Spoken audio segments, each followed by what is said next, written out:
And this is a brand new beer from Bereta called Craver's Cave, a heavily hopped IPA at 6.1%. But what's it going to be like? Keep watching to find out.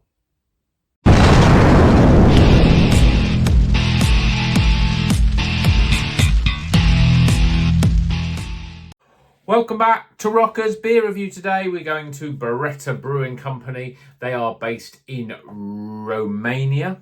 It's Romania. I'm just going to check that it's Romania. I don't know why I dismounted it. Is it Romania? It's Romania. Yes, definitely Romania. Yes, Romania. Romania. Bereta.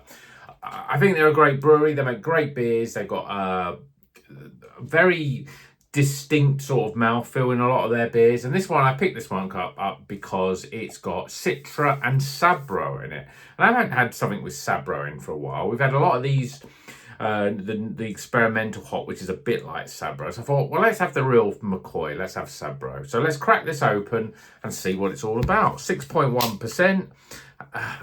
I mean, Bereta could have been in my sort of top 10, because I'm a big fan of the brewery, but I just haven't drank enough of them this year, so just haven't got hold of them, just for whatever reason haven't drank them. So be interesting to see if this one is as good as they normally are. Yeah, we'll see what we get. So beer in a glass, we've got a very light yellow coloured beer. This is a lot lighter than I would expect. We've got lots of carbonation moving up the glass. We've got 2 fingers of white but very loose bubbled head that will probably not stick around. It's a bit light. It looks almost like more like a pale ale really than an IPA. Yes, there's a haze there, but it's nowhere near getting near that sort of porridge territory. Maybe I've just forgotten, IPAs, because I'm drinking a lot of double IPAs this year. But yeah, it looks okay. Let's see what the aroma's like. Well, I'm not really picking up that sort of distinct Sabro aroma. What I'm getting is lots of lemon, maybe a little bit of pineapple, grapefruit, very light citrus fruits. Not really picking up much in the way of coconut or that sort of lime. Not getting that pina colada vibe that you usually get with Sabro. But let's see what it tastes like. Cheers, everyone.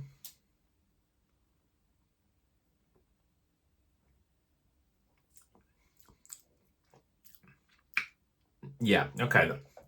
I'm getting the Sabro flavour there. But it's quite a light beer. I mean, this is the thing with Bereta. I said their mouthful is very, I think it's like almost like cloud-like. It's very, very light. It's not like light and carbonated though. It's very soft in terms of carbonation, but it's a very light drinking beer. And so the flavours sort of, I think they act slightly differently than some other beers. They're a little more subtle. And we've got a lot of substance in this. I'm getting a lot of pineapple mixing with sort of lemons and grapefruits as a big flavour. And really the Sabro, the real coconutty flavour that you get with Sabro is there, but it's sitting quite a way back in the background, which is quite surprising because Sabro is always one of those hops, and that's the thing with Sabro, is that it's very distinctive and it can be overpowering in a lot of beers, but it's quite subtle here. I poured the whole lot of it out. Let's go again.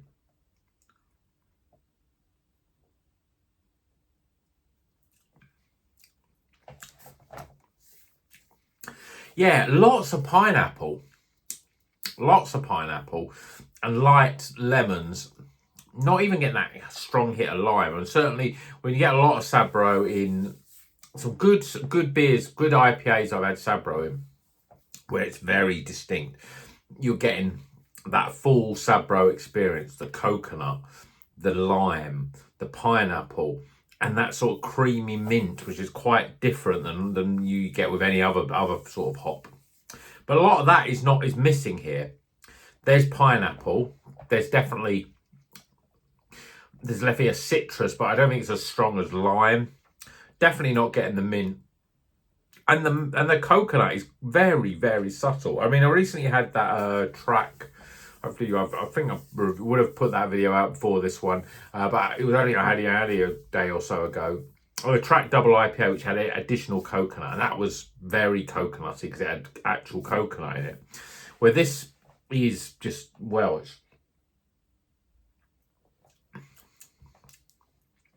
it's so in the background that I think I'm always trying to search for it. It is there, but it's not really that woody. It's certainly not sweet though. It's almost like just a little bit of an aftertaste of coconut. So quite different. But the mouthfeel of this beer is good. It's just so soft. It's easy to drink.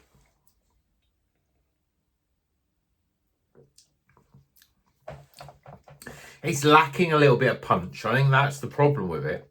It's a little bit too light. And it needs a little bit. It says it's heavily hopped. But I would say it doesn't taste as hoppy as a lot of IPAs, even at 6.6. This is 6.1%, 6.5%. When I think of some really great IPAs that I've drank this year, from the likes of Track, from the likes of Sure Shot and Asvex, Polly's, Verdant, it's a little bit lacking in terms of punchy flavors. But again, you know, I'm always wary of some of these, even these beers like from Europe, in the fact that, you know, how long they've been sitting. It says it's, you know, best before October 25. So I'm presuming it probably was brewed around about the end of October. We're only right at the end of December, so that's not too bad. Yeah. It's a little bit lacking in flavour. I think I'd expect a bit more, and I expected more of the Sabro flavour to hit. But it's still a pleasant beer. It's still better than anything you get in the supermarkets, really. But it's not blown me away, as IPAs should do, really. And I don't know, maybe it's the fact that I'm drinking a lot of double IPAs, so I find that the more IPAs I have after those, they're a little bit lacking in flavour. But I expect a bit more flavour from this, but it's still a good beer. So let's get some scores.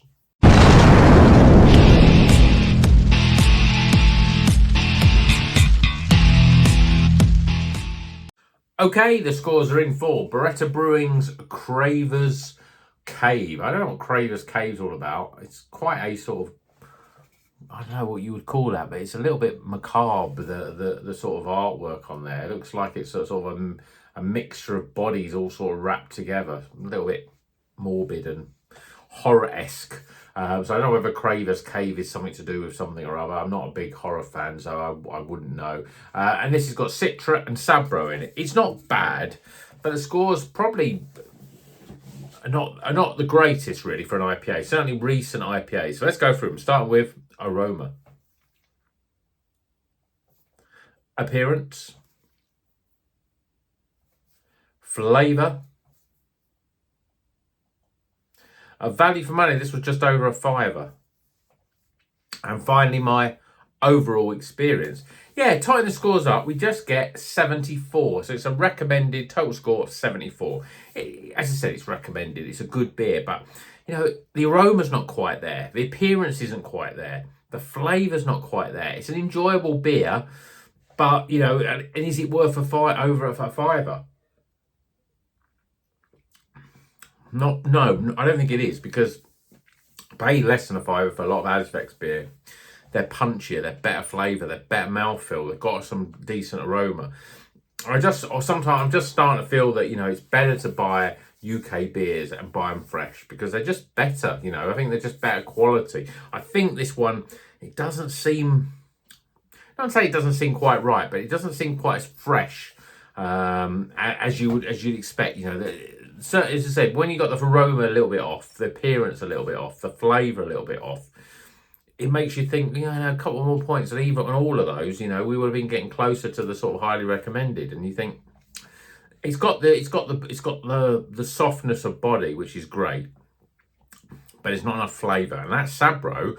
I like Sabro when it's a bit more subtle, but this is almost subtle to the point where you're really trying to find it in the flavour, which is unusual for Sabro. So, yeah, let me know if you've had any Bereta beers recently. As I say, I've had some really good beers from Bereta. I do like them. I like Bereta. I like Arpus. They're two sort of European breweries that I quite like. I've had some I've had some not quite good beers from them recently, and that's starting to make me think, oh, am I going to buy them from them again? I don't know. I do want to be drinking more breweries into 2025, but sometimes it's so tempting when you think, yeah, there's a great brewery there, and the last beer I had from them was really great, and you're going to grab that one. So trying to pick new beers is a little bit different, but we'll see what we get on with in 2025. So I hope you've enjoyed this review. Please give it a thumbs up if you like it. If you're not a subscriber, please subscribe. Hope you enjoyed your Christmas break. Obviously, probably by the time this comes out, it's probably second week of January, but I don't know if anyone's doing dry January. I'm not going to do dry January. Life's too short to be doing dry January. I've kept fairly sensible over Christmas in terms of drinking. You wouldn't have seen many reviews over Christmas, and I had a few beers, but I didn't overdo it at all. And this is the way that I am now. Is like I like to have 1 or 2 beers of a night, and do that 2 or 3 times a week. I think that's better for me. And then I don't feel like I've overdone it, and then I also don't feel that I need to sort of curb it a little bit, because I'm just drinking small amounts a couple of times a week, really. So that works for me, and that will probably go on into next year. But yeah, that's enough for me today. Hope you've had a good Christmas and New Year, and until the next one, you know what you can do: drink good craft beer and keep on rocking.